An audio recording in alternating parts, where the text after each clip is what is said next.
It would be one thing if we were seeing that Israel's manpower was increasing, that the size of their population increasing, but it's just the opposite.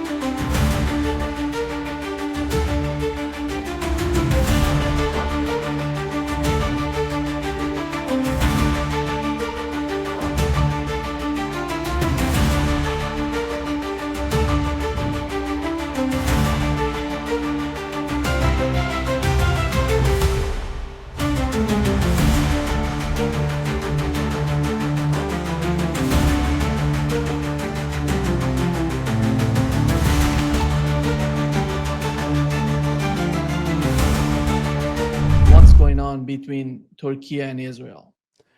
Well, let's separate it between short term and long term. You know, in the short term, Israel's celebrating a great victory. My God, we got rid of that Bashar al-Assad. He's such a nasty man. And we've taken over the Golan Heights. We've pushed further into Syria. Life is good.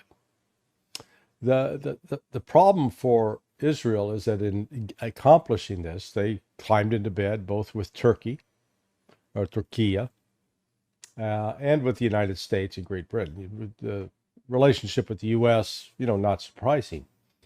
The relationship with Turkey is more troubling, and it shows, Israel has a history of, let's call it, marriages of convenience, where they'll enter into relationships for a short-term benefit, but in the long run, it becomes a problem.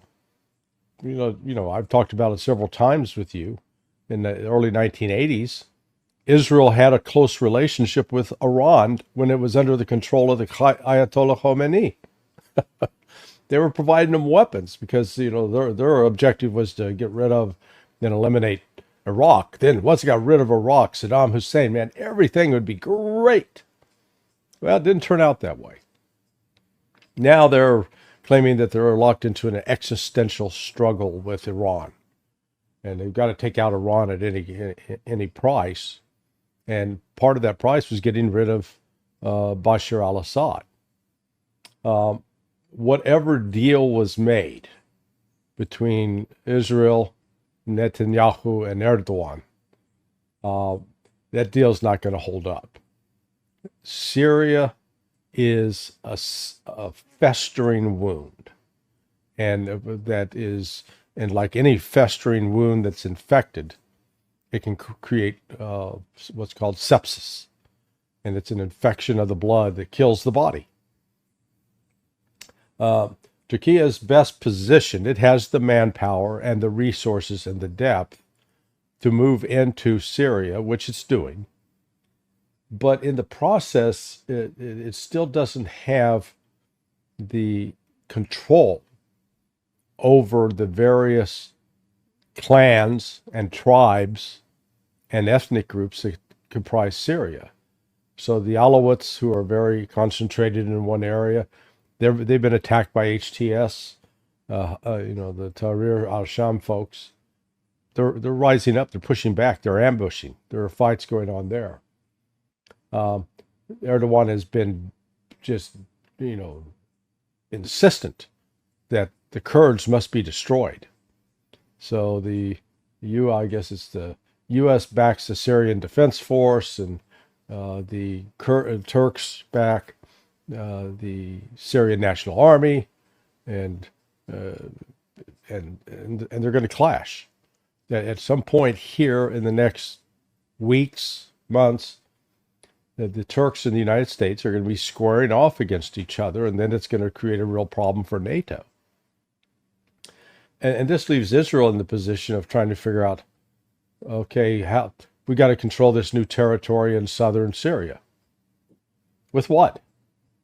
It would be one thing if we were seeing that Israel's manpower was increasing, that the size of their population increasing. But it's just the opposite's been happening. They've been losing population. Several inhabitants with the start of the war on October 7th just said, man, we're getting out of here. We're not sticking around for this. So they bailed out. you've had the Israeli army, which is a reserve force, just exhausted because they've been portrayed as the mightiest army in the Middle East. Well, that's like saying that the one-eyed man has the best eyesight in the house of the blind. Okay, it's all relative. And they, with their mighty army, they've been unable to defeat Hamas in the Gaza Strip. And I mean, this is an enclosed area that Hamas does not have, any secure lines of communication for receiving resupply. Despite that, they've still managed to hold on against all odds. Then Israel's got to go into the West Bank. The tensions there are mounting, and the conflicts and clashes are increasing. Then they've tried to get into southern Lebanon and expel Hezbollah. That failed. They keep saying, "Oh, we've killed Sinwar. We've killed all the Hezbollah leaders from Nasrallah on down. We're doing great." Okay, then why haven't all these unit groups surrendered? They've given up. Well, they haven't.